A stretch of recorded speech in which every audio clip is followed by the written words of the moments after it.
ഞാനിതാ ഒരു അവിയൽ ഉണ്ടാക്കാൻ പോവുകയാണ്.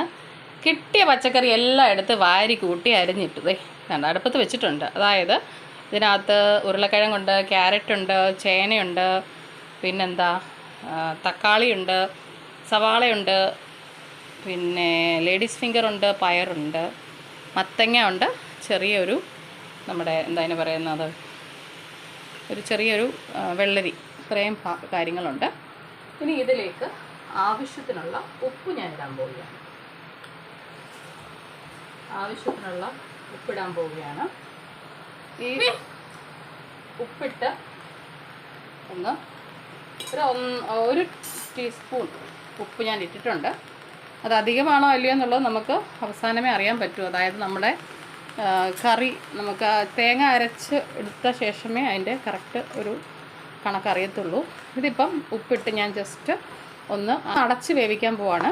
അപ്പോൾ ആ സമയം കൊണ്ട് നമുക്ക് തേങ്ങ അരപ്പ് നമുക്ക് ശരിയാക്കാം. അരപ്പിനായിട്ട് നമ്മൾ എടുക്കുന്നത് പച്ചമുളക്, ഒരു 2-3 വെളുത്തുള്ളി അല്ലി, പിന്നെ ചുമന്നുള്ളി ആവശ്യത്തിന്, തേങ്ങ, പിന്നെ അല്പം ജീരകം, ഇത്രയും ചേർത്താണ് അരയ്ക്കാൻ പോകുന്നത്. അപ്പോൾ നമുക്കിത് അടച്ച് വെച്ച് വേവിച്ചിട്ട് വരാം. വെജിറ്റബിൾസ് എല്ലാം ഞാൻ ലോ ഫ്ലെയിമിൽ ഇട്ടിരിക്കുകയാണ്. അത് അരയുന്ന സമയം അതൊന്ന് കുക്കാവുന്ന സമയം കൊണ്ട് നമ്മൾക്ക് അരയ്ക്കാനുള്ള സാധനങ്ങൾ എടുത്ത് വെച്ചിട്ടുണ്ട്. തേങ്ങയുടെ കൂടെ ഇതൊരു 3/4 മുറിയോളം തേങ്ങയുണ്ട്, 3/4 തേങ്ങയുണ്ട്. തേങ്ങ, വെളുത്തുള്ളി, ചുമന്നുള്ളി, പച്ചമുളക്, ഒരു ചെറിയ ബോൾ, അതായത് ഒരു 50 പൈസയുടെ അത്രയും വലുപ്പം വരുന്ന രീതിയിൽ ഞാൻ നമ്മുടെ വാളംപുളി എടുത്തിട്ടുണ്ട്. പിന്നെ ജീരകം, നല്ല ജീരകമാണ്. ഇത്രയും ചേർത്ത് നമുക്ക് മിക്സിയിലേക്ക് ഇതിടുകയാണ്. എന്നിട്ട് നമുക്കിതെല്ലാം ഗ്രൈൻഡ് ചെയ്തിട്ട് വരാം. അരപ്പ് റെഡി ആയിട്ടുണ്ട്. ഞാനിതിൽ ഒരല്പം, അതായത് ഒരു 1/4 സ്റ്റീൽ ഗ്ലാസ് വെള്ളം ചേർത്തിട്ടുണ്ട്.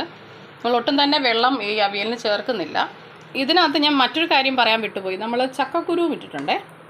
ചക്കക്കുരു സീസണാണല്ലോ, ചക്കക്കുരുവും ഇട്ടിട്ടുണ്ട്. അതും നല്ല ടേസ്റ്റാണ് അവിയലിൻ്റെ കൂടെ. അതിൻ്റെ ഒരു അപ്പോൾ ചക്കക്കുരുവിന് അല്പം വേവ് കൂടുതലാണ്. അതുകൊണ്ടാണ് ഞാൻ ആദ്യമേ തന്നെ ഈ ചക്കക്കുരു ചേനയൊക്കെ വെന്ത് കിട്ടാൻ വേണ്ടിയാണ് ആദ്യമേ അരപ്പിന് മുമ്പ് തന്നെ നമ്മൾ വേവിക്കാൻ വെച്ചത്. ഇനി നമ്മൾക്ക് ഈ അരപ്പ് ഇതിലേക്ക് ഒഴിച്ചിട്ട് കൂട്ടിച്ചേർക്കാം. ഞാൻ മഞ്ഞളൊന്നും ചേർത്തിട്ടില്ല. സാധാരണഗതിയിൽ നമ്മൾ ഈ കല്യാണത്തിനൊക്കെ കിട്ടുന്ന അവിയലെന്ന് പറയുന്നത് ഇതുപോലെ വെള്ള കളറിലായിരിക്കും. ആ രീതിയിലാണ് നമ്മളിന്ന് എടുക്കാൻ ഉദ്ദേശിക്കുന്നത്. ഈ മഞ്ഞൾ ചേർത്താൽ വിഷാംശം എന്തെങ്കിലും ഉണ്ടെങ്കിൽ അത് മാറിക്കിട്ടും.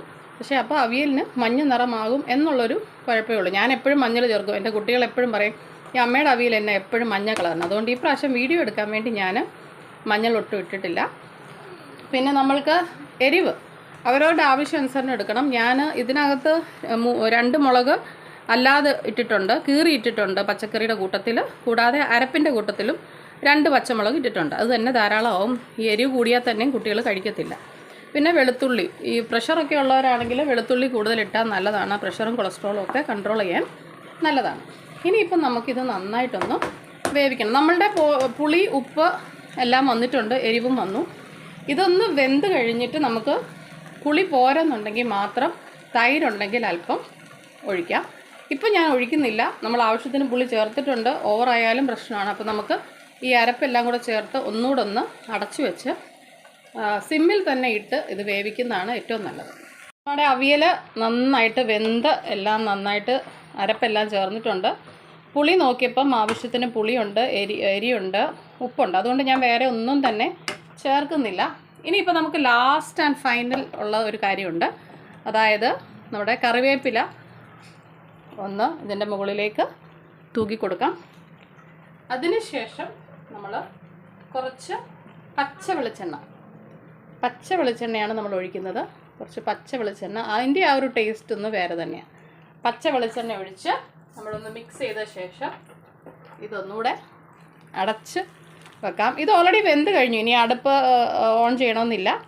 എല്ലാം ഓഫ് ചെയ്ത ശേഷം ഇതുമായിട്ട് കൂട്ടിച്ചേർത്ത് ആ കറിവേപ്പിലയുടെയൊക്കെ മണവും അതിൻ്റെ ഗുണവും ഒക്കെ ഇതിനകത്ത് ഇറങ്ങി വരാൻ വേണ്ടി ഇതൊന്ന് നമ്മൾ എല്ലാം ഒന്ന് ചേർന്ന് മിക്സ് ചെയ്തിട്ട് വീണ്ടും നമ്മൾ അടച്ചു വെക്കുവാണ്. ഒരു 5 മിനിറ്റ് കഴിഞ്ഞ് നമുക്ക് ഇത് സെർവ് ചെയ്യാം. നമ്മുടെ അവിയൽ റെഡി ആയിട്ടുണ്ട്. ഇത് നല്ല ടേസ്റ്റി ആയിട്ടുള്ള അവിയലാണ്. ഇതിൽ ഉപ്പ്, പുളി, എരിവ് എല്ലാം തന്നെ വന്നിട്ടുണ്ട്. ചോറിൻ്റെ കൂടെ നല്ല സൂപ്പറായിട്ടുള്ളൊരു വിഭവമാണ്. അപ്പം ഇത് ഈസി മെത്തേഡാണ് ഞാൻ കാണിച്ചു തന്നത്, പെട്ടെന്ന് തന്നെ ചെയ്യാൻ പറ്റുന്ന രീതി. ഇത് ലൈക്ക് ചെയ്യുക, ഷെയർ ചെയ്യുക, സബ്സ്ക്രൈബ് ചെയ്യുക. അടുത്ത വിഭവമായിട്ട് നമ്മൾ ഉടനെ തന്നെ വരും. Till then take care and good bye.